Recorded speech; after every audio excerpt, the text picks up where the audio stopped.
প্রশ্ন হলো প্রায়োরিটি কখন কোনটা করে।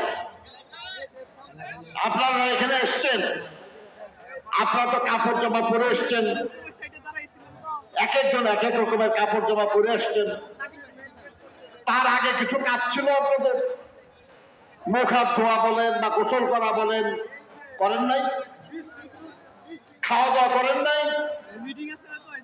কাপড় জামা পরছেন, তারপরে জুতা স্যান্ডেল পরছেন, নাকি আগে জুতা স্যান্ডেল পরে পরে কাপড় জামা পরছেন?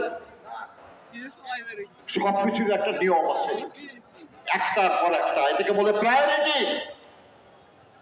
আজকে এই মুহূর্তে আপনি আমাদের সহকর্মীদের বক্তব্য শুনেছেন। বাংলাদেশের জনগণ 16 বছর ধরে লড়াই করেছে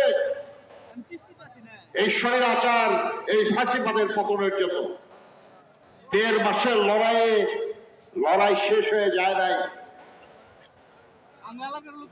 আমাদের অসংখ্য সাথী গুম হয়েছে, খুন হয়েছে, লক্ষ লক্ষ নেতা কর্মীর বিরুদ্ধে মিথ্যা মামলা হয়েছে।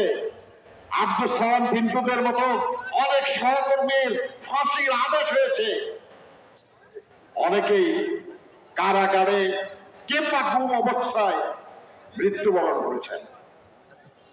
এই সব কিছুর মধ্যে দিয়ে যে লড়াইটা গড়ে উঠেছিল, তার চূড়ান্ত পর্যায়ে জুলাই আগস্টে আমরা বিজয় লাভ করেছি।